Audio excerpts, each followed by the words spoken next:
Microsoft office ওয়ার্ডে review মেনুটির বিস্তারিত দেখার জন্য আমরা যে কোনো একটি ওয়ার্ড ফাইল ওপেন করব। আমি একটি ওয়ার্ড ফাইল ওপেন করলাম। তো আমরা আজ দেখব রিভিউ মেনুর বিস্তারিত। তো এর আগে আমরা আরও 3টি মেনু দেখে এসেছি, হোম, ইনসার্ট, পেজ লেআউট।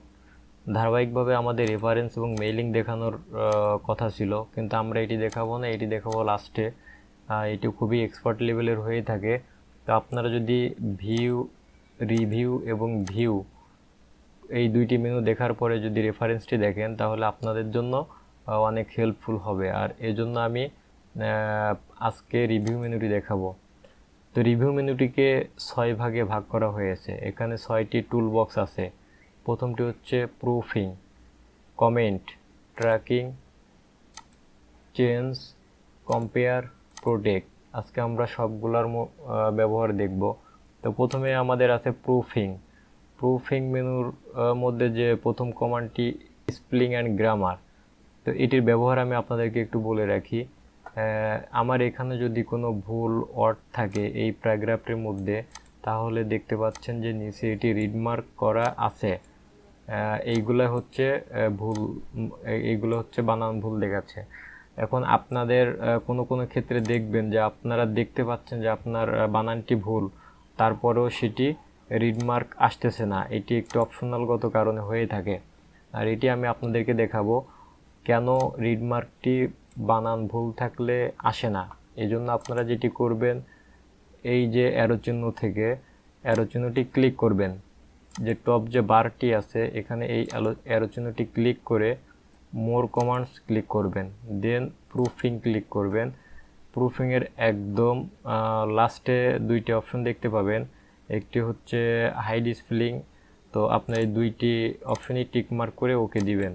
ওকে দিলে দেখবেন যে এইখানে আমার যে রিডমার্ক করা ছিল এইগুলা নাই। তো আপনাদের ওইখানে অপশন 2টি টিকমার্ক করা আছে, যে কারণে আপনার বানানটি ভুল হলেও সেটি ধরছে না।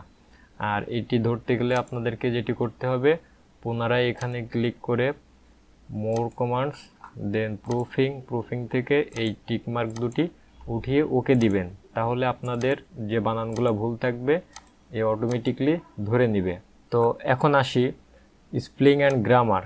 এটি হচ্ছে আমার যে বানানগুলো ভুল থাকবে সেগুলা সে ধরবে এবং ভুল বানানটির রাইট কিছু বানান সাজেস্ট করবে। যেমন ধরুন যে আমার এখানে ডেভেলপিং বানানটি ভুল আছে, সে এখানে এটি দেখাচ্ছে, তো এটিই সঠিক। আর এটি দেওয়ার জন্য আমরা কি করব, এখান থেকে চেঞ্জ অপশনটি ক্লিক করব। তাহলে দেখেন যে এখানে আমার অলরেডি ডেভেলপিং বানানটি ঠিক হয়ে গেছে। আমার এখানে আগে ডির পরে এ ছিল এবং এটি সে কারেক্ট করে আমাকে সঠিক বানানটি দিয়েছে। দেন আমার এখানে কান্ট্রি লেখাটি ভুল আছে মার্ক করছে এবং সে আমার এই যে সাজেস্ট বক্সের মধ্যে সঠিক বানানটি সাজেস্ট করছে। আমি এটি সঠিক করতে চাইলে আমি চেঞ্জ দেব। আর চেঞ্জ অলের অর্থ হচ্ছে আমার কান্ট্রি একাধিক জায়গায় যদি লেখা থাকে কান্ট্রির লেখাটি, তাহলে আমি যদি চেঞ্জ অল দেই তাহলে প্রত্যেকটা কান্ট্রির ভুল বানানটি সঠিক হয়ে যাবে। তো আমি চেঞ্জ অল দিয়ে দিছি। এখন আমাকে এখানে হিস্ট্রি বানানটি ভুল দেখাচ্ছে, আমি সেমভাবে এটি কারেক্ট করে নিব চেঞ্জ দিয়ে। আরও বানান ভুল দেখাচ্ছে, এগুলো আমি আপনাদেরকে আরেকটি পদ্ধতি দেখাবো। সেটি হচ্ছে আপনারা ভুল বানানটির উপরে মাউসটি ক্লিক করবেন, দেন মাউসের রাইট বাটন ক্লিক করবেন। তখন আপনাকে এখানে কিছু বানান সাজেস্ট করবে, স্পেলিং সাজেস্ট করবে। তো এখানে ইন্ডিয়ান লিখছিলাম, আমার ইন্ডিয়ানের লেখাটি বেশি হয়ে গেছে, যে কারণে এটি ভুল দেখাচ্ছিল। এখন আমি এটি যদি ক্লিক করি তাহলে আমার বানানটি সঠিক হয়ে যাবে। তো এইভাবে আমাদের অন্যান্য বানানগুলো আমরা সঠিক করে নিব। তবে আরেকটি কথা আপনাদেরকে ক্লিয়ার করে বলা উচিত, যেমন ধরুন যে মানুষের নাম, এটি ভুল দেখাবে। যেমন এখানে আমি একটি সেন্টেন্স লিখছি, I am Shahin, owner of 02N channel. তো এখানে আমার নামের বানানটি ভুল দেখাচ্ছে, আসলে এটি ভুল না। এখন এটি কেন প্রসেসটি ভুল দেখাচ্ছে আমি আপনাদেরকে খুলে বলি। আমাদের মাইক্রোসফট অফিস এই প্রোগ্রামটির মধ্যে একটি ডিকশনারি সেটআপ দেওয়া আছে এবং ওই ডিকশনারির মধ্যে যে ওয়ার্ডগুলো লেখা আছে সেই ওয়ার্ডগুলাই আপনার সঠিক হিসেবে সে ধরে নেবে। ওই ওয়ার্ডের বাইরে যে লেখাগুলো থাকবে সে এটি ভুল ধরে নেবে, এর জন্য আমার এটি ভুল ধরছে। এখন আপনি যদি আপনার নামের উপরে রাইট বাটন ক্লিক করে যদি এইখান থেকে এইগুলা থেকে সঠিক করতে চান, তাহলে সেটি আপনার জন্য ভুল হয়ে যাবে। এটি অবশ্যই আপনাকে মনে রাখতে হবে। দেন আপনারা এতক্ষণ দেখলেন যে ভুল বানান থাকলে নিচে রিড মার্ক হচ্ছে, কিন্তু এখানে সবুজ মার্ক কেন হচ্ছে, আমি এটির কারণ আপনাদেরকে বলবো। এটি দেখানোর কারণ প্যানেলের পরে ফুল স্টপ চিহ্নটি একটি স্পেস বেশি আছে, আমি যদি এটি কমিয়ে দেই তাহলে এটি সঠিক দেখাবে।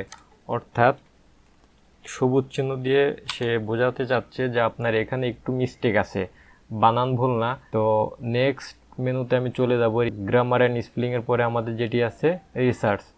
আমরা রিসার্চটি খুব বেশি প্রয়োজন না, তারপরেও যেহেতু অপশনটি আছে আমি আপনাদেরকে দেখাবো। আর এটির জন্য অবশ্যই আপনাদেরকে নেট কানেক্ট থাকতে হবে। তো আমি রিসার্চ মেনুটি ক্লিক করলাম। দেন আমি কোনটা নিয়ে রিসার্চ করতে চাই, যে কোনো একটি ওয়ার্ড আমি সিলেক্ট করতে পারি। যেমন ধরুন যে কান্ট্রিটি সিলেক্ট করে আমি যদি এই মেনুটি ক্লিক করি তাহলে আমার দেখবেন যে এখানে যে বক্সটি আসছে এটি হচ্ছে আমার রিসার্চ বক্স। আমি আপনাদেরকে আবার দেখাবো, আপনারা হয়তো খেয়াল করেন নাই। আমি এটি কাটলাম, দেন আমি এখান থেকে রিসার্চ করব। রিসার্চ করলে আমার এখানে একটি বক্স আসবে, এটি হচ্ছে রিসার্চ বক্স। এটার মধ্যে আমি যে লেখাটি রিসার্চ করতে চাই সেখানে মাউস ক্লিক করে রিসার্চ দিলে এটি চলে আসবে। এখন এটি কিভাবে আপনি রিসার্চ করতে চান সেটিও আপনাকে এখানে সিলেক্ট করতে হবে। আর এজন্য ধরুন যে আমি এই লেখাটি রিসার্চ করতে চাই, সেক্ষেত্রে আমি এটি সিলেক্ট করব। সিলেক্ট করে যদি আমি এই মেনুটি ক্লিক করি তাহলে আমার অটোমেটিকলি দেখবেন যে এই বক্সের মধ্যে এই পপুলারস লেখাটি চলে আসবে। আমি পপুলারস লেখাটি সিলেক্ট করব, সিলেক্ট করে আমি এটিতে ক্লিক করব, তাহলে দেখেন এখানে এটি চলে আসছে। এখন আমি যদি এটি সার্চ দেই তাহলে এটি চলে আসবে। এখানে এইগুলা সাজেস্ট করছে, এটি খুব বেশি ইম্পর্টেন্ট না। আপনাদের যদি কোনো বিষয় বিস্তারিত জানতে হয় আপনারা অবশ্যই এগুলো গুগল সার্চ করবেন। দেন আমি আপনাদেরকে যেটি দেখাবো ট্রান্সলেটটাও খুব বেশি ইম্পর্টেন্ট না আমাদের জন্য, তারপরে অপশন আছে, এই জন্য আমি আপনাদেরকে দেখাবো। আর এই জন্য আমরা এটি দেখব ট্রান্সলেট। তো ট্রান্সলেটটি হচ্ছে অনুবাদটি দেখার জন্য আমরা ট্রান্সলেটটি ক্লিক করব। ট্রান্সলেট ক্লিক করলে আমার এখানে এরকম একটি বক্স আসবে। এরকম একটি বক্স আসলে আমরা যেটি করব, এখানে আছে ফ্রম, অর্থাৎ কোন ল্যাঙ্গুয়েজটি আমরা কনভার্ট করতে চাই। অর্থাৎ আমি ইংলিশ ল্যাঙ্গুয়েজটি কনভার্ট করে কোন ল্যাঙ্গুয়েজে নিতে চাই, অ্যারাবিকে। তো অ্যারাবিক সিলেক্ট করলাম। আপনারা অন্যান্য ল্যাঙ্গুয়েজও সিলেক্ট করতে পারেন, আমি এখানে অ্যারাবিক সিলেক্ট করলাম। দেন আমি কতটুকু লেখা কনভার্ট করতে চাই আমি সেই লেখাটুকু সিলেক্ট করব। আমি এতটুকু পরিমাণ লেখা আমি কনভার্ট করতে চাই। এটি আমি শর্টকাটে এখান থেকে কপি করে যদি এটার মধ্যে পেস্ট করি Ctrl+V দিয়ে, তাহলে এটি পেস্ট হয়ে যাবে। এখন আমি যদি এই অ্যারো অর্থাৎ সার্চ চিহ্নটি ক্লিক করি তাহলে আমার এটি অ্যারাবিকে কনভার্ট হয়ে যাবে। আমি এটি ক্লিক করলাম, এটি সার্চিং হচ্ছে। তো এটি সার্চ হওয়ার পরে আপনারা দেখছেন যে এখানে অ্যারাবিক ল্যাঙ্গুয়েজে এটি কনভার্ট হয়ে গেছে। তো আপনারা এখানে বাংলা, ইংলিশ, উর্দু, হিন্দি যেগুলো আছে যে কোনোটিতে ট্রাই করতে পারেন, এভাবে আসবে। তো আমাদের এটি খুব ইম্পর্টেন্ট না, এটি আপনারা গুগল ট্রান্সলেট থেকেও ট্রান্সলেট করে নিতে পারেন। দেন আমরা দেখব ওয়ার্ড কাউন্টের আগে সেট ল্যাঙ্গুয়েজটা আমাদের খুব প্রয়োজন না, তারপরে আমি সেট ল্যাঙ্গুয়েজটা দেখাবো। আমি সেট ল্যাঙ্গুয়েজে ক্লিক করব। দেন এখানে আমরা কোন ল্যাঙ্গুয়েজটি ইউজ করব প্রোগ্রামে। তো আমরা যেহেতু ইংলিশটি ডিফল্টভাবে থাকে আমরা এটি রাখবো, দিয়ে ওকে দিয়ে দিব। নেক্সট আমার আছে ওয়ার্ড কাউন্ট। তো আমি ওয়ার্ড কাউন্টটিতে ক্লিক করি। দেন আমি আপনাদেরকে বোঝাবো যে ওয়ার্ড কাউন্ট কি। ওয়ার্ড কাউন্ট, এখানে আপনি লেখা দেখতে পাচ্ছেন যে পেজ আছে 2টা, ওয়ার্ড আছে হচ্ছে 366টা, ক্যারেক্টার্স নো স্পেস আছে 2126টা, ক্যারেক্টার্স উইথ স্পেস এখানে আছে 2504টা, প্যারাগ্রাফ আছে 7টা, লাইন আছে 43টা। আমি এটি আপনাদেরকে একটু খুলে বলি। যে পেজটি দেখছেন এখানে আমার কয়টা পেজ, আমার এটি একটি পেজ, এবং এই আরেকটি পেজ, দুটি পেজ, এই জন্য আমার এখানে পেজ চিহ্ন দেখাচ্ছে দুইটা। তো আমি আবার ওয়ার্ড কাউন্টে ক্লিক করব, এই জন্য আমাকে পেজ দেখাচ্ছে দুইটা, ওয়ার্ড WORD এটি। যেমন ধরুন যে আমার বাংলাদেশ, বাংলাদেশ একটি ওয়ার্ড, ইজ একটি ওয়ার্ড, এ একটি ওয়ার্ড। তো এভাবে আমার এখানে 366টি ওয়ার্ড আছে। ক্যারেক্টার্স নো স্পেস, অর্থাৎ ক্যারেক্টার্স হচ্ছে এইগুলা, যেমন IS ইজ এই হচ্ছে দুটি ক্যারেক্টার, এই হচ্ছে তিনটি ক্যারেক্টার। এভাবে ক্যারেক্টার আছে এভাবে ক্যারেক্টার আছে 2126টি। এটি হচ্ছে স্পেস বাদে, স্পেসটি হচ্ছে যেমন ধরুন যে বাংলাদেশ আর ইজ এর মাঝে যে ফাঁকা চিহ্ন, এই ফাঁকা চিহ্ন বাদে আমার ক্যারেক্টার্স আছে 2126টি। নিচে আছে ক্যারেক্টার্স ব্র্যাকেটে লেখা উইথ স্পেস, এখানে আছে 2504টি। অর্থাৎ আমার বাংলাদেশ এবং ইজ এর মাঝে যে একটি ফাঁকা চিহ্ন অর্থাৎ স্পেস চিহ্ন, এবং ধরুন যে এখানে অ্যান্ড এবং ডেভেলপিং এর মধ্যে একটি ফাঁকা চিহ্ন স্পেস চিহ্ন, এইগুলা সহ আছে 2504টি। আমি আপনাদেরকে একটু দেখাই, এটি মনে রাখবেন 2504। আমি যদি এখান থেকে বাংলাদেশের পরে ইজ একটি স্পেস আউট করে দেই, তাহলে দেখবেন যে আমার ওয়ার্ড কাউন্ট ওখানে একটি কমে যাবে। যেমন আমার উইথ স্পেস এখানে ছিল 2504টি, এখন আছে 3টি। আমি যদি এখানে স্পেসটি দিয়ে দেই তাহলে দেখবেন যে 4টি। তো এটি হচ্ছে আপনার প্যারাগ্রাফটির মধ্যে কি কি ব্যবহার করছেন সেইগুলা। প্যারাগ্রাফটি হচ্ছে এখানে আছে হিস্টোরি অফ বাংলাদেশ, এরপরে আমি একটা ফাঁকা দিয়ে নিচে একটি প্যারাগ্রাফ লিখেছি। এভাবে আমার এরকম 7টি ফাঁকা আছে। লাইন হচ্ছে 43টি, অর্থাৎ 1 2 3 এভাবে আমার 2 পেজে 43টি লাইন আছে। তো এটি হচ্ছে আমাদের রিভিউ মেনুর ওয়ার্ড কাউন্টের কাজ। তো নেক্সটে আমরা চলে আসব কমেন্ট। তো কমেন্টটি এটিও গুরুত্বপূর্ণ। আমি কি নিয়ে কমেন্ট করতে চাই, ধরুন যে আমি বাংলাদেশে এই ওয়ার্ডটি নিয়ে একটি কমেন্ট লিখতে চাই। তো আমি যদি এখানে কার্সার রেখে ক্রিয়েট কমেন্ট নিউ কমেন্ট দিই তাহলে এরকম একটি বক্স আসবে। আপনারা এখানে চাইলে কোনো কিছু লিখতে পারেন, কমেন্টে কিছু লিখতে পারেন। আর এখানে যে লেখাটি আমার আসছে কমেন্ট, আপনাদের এখানে আপনাদের নাম বা আপনারা পিসিতে যে নামটি ম্যানুয়ালিভাবে রাখছেন সেটিও থাকতে পারে। তো বাংলাদেশ নিয়ে যদি আপনি কোনো কমেন্ট লিখতে চান তো আপনি এখানে লিখতে পারেন। ধরুন যে আমি কিছু একটি লিখব কমেন্ট। তো আমি এখানে একটি কমেন্ট লিখলাম, আমার দেশের নাম বাংলাদেশ। তো এটি হচ্ছে এই কাজের জন্য ব্যবহার হয়। আপনি যদি নেক্সট কোনোটাই কমেন্ট লিখতে চান তো আপনি সেমভাবে কমেন্ট দিবেন, যে অর্থটিতে আপনার কমেন্ট করতে মন চায় আপনি সেখানে কার্সার পয়েন্টটি রেখে আপনি কমেন্ট করবেন। এবং আপনি ধরুন যে 2টি ওয়ার্ড মিলে একটি কমেন্ট করতে চান, সেক্ষেত্রে আপনাকে যেটি করতে হবে, যেমন পাকিস্তান, ফ্রম পাকিস্তান এই 2টি ওয়ার্ড মিলে করতে চান তখন আপনাকে এটি সিলেক্ট করতে হবে, দেন আপনাকে আবার কমেন্ট করতে হবে। এবং আপনি কি বিষয়ে কমেন্ট করতে চান এখানে আপনি লিখে রাখতে পারেন। তো আমি ফন্টটি চেঞ্জ করে নেব, ইংলিশ করব। তো এটি হচ্ছে আমাদের কমেন্টের কাজ। আর আপনারা অবশ্যই খেয়াল করবেন যখন আমি কমেন্ট, আমার যদি কোনো কমেন্ট না করা থাকে তাহলে এই যে 3টা কমেন্টের পরে যে ডিলেট, প্রিভিয়াস, নেক্সট এইগুলি আপনার এখানে শো করবে না। তো যখন আপনি একটি কমেন্ট করবেন তখন এটি শো করবে। তো ধরুন যে ডিলেটের কাজ হচ্ছে কমেন্টটি ডিলিট করা।